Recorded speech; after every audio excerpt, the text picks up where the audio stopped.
जिंदगी अगर इंसान होता तो मैं कहता हूँ ये बड़ा ही मजाकिया किस्म का इंसान है, लेकिन लोग इसे संयोग कहकर आगे बढ़ जाते हैं।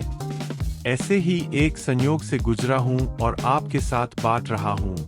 मेरे एक अजीज मित्र इलाहाबाद में एक सरकारी विभाग में कार्यरत थे। वहाँ ज्वाइन करने के पहले वे हमारे साथ बैंक में थे। हमारी दोस्ती एक अलग किस्म की थी।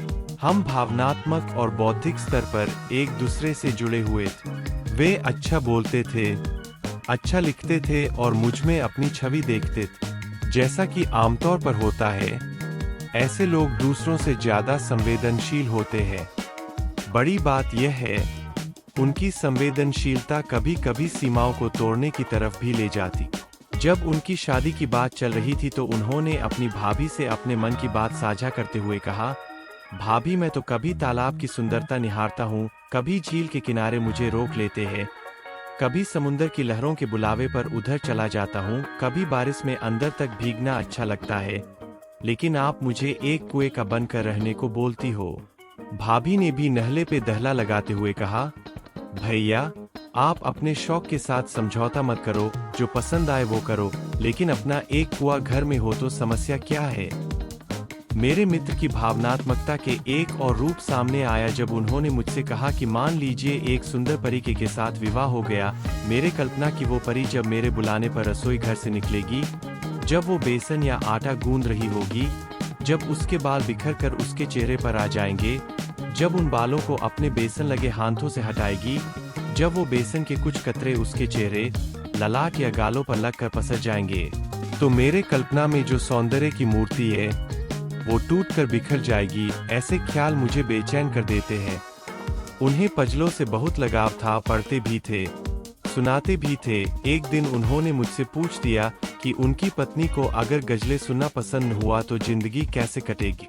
हम मित्र जरूर थे, लेकिन मैं उम्र और अनुभव में उनसे बड़ा था। वो जो आज थे वह मेरे जीवन का गुजरा हुआ जमाना था। मेरी बेबाक राय उन्हें पसंद थी और मुझे उनकी कल्पनाशीलता। हमारी मित्रता का आधार यही पारस्परिकता थी। इलाहाबाद से मुझे एक पत्र मिला जिसमें उन्होंने मुझे तत्काल बुलाया था। पत्र में कहा था, आप तुरंत आ जाइए, अन्यथा आप मुझे फिर देख नहीं पाएंगे। उसी शाम मैं पटना से इलाहाबाद के लिए ट्रेन पकड़ लिया। वहां पहुंचने के बाद उनके निवास का रुख किया।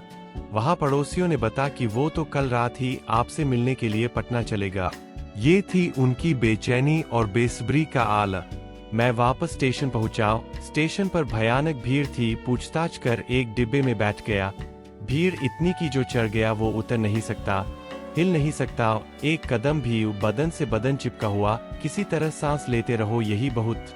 ट्रेन के उस डिब्बे में दबे पिचके खड़े रहते हुए 2 घंटे हो गए। आखिर ट्रेन चल क्यों नहीं रहा? जानकारी लेने के लिए न कोई उतरता था, न ही किसी और के उतरने के लिए कोई जगह छोड़ता था। आखिर में डिब्बे के बाहर से किसी ने चिल्ला कर बताया कि ट्रेन तो चली गई, लेकिन यह डिब्बा काटकर अलग कर दिया गया था। क्यों, कैसे, किस लिए? कोई बताने वाला नहीं था। वापस निकलकर प्लेटफार्म पर आए। काफी देर बाद दूसरी ट्रेन पकड़ी और वापस पटना आ गया। घर पर पता चला कि मेरे मित्र भी मेरे घर पहुंच गए थे मुझसे मिलने के लिए, लेकिन जब उन्हें पता चला कि उनसे मिलने इलाहाबाद गया हुआ हूं तो उन्होंने पटना से इलाहाबाद वापसी का ट्रेन लिया और चल पड़े इलाहाबाद की ओर। हम दोनों ने अपनी अपनी यात्राएं तो पूरी कर ली, लेकिन एक दूसरे से मिल नहीं पाए। आगे का हाल क्या बताऊं, जब तक जीवन है तभी तक कहानियां हैं। फिर कौन किसकी कहानी याद करता है।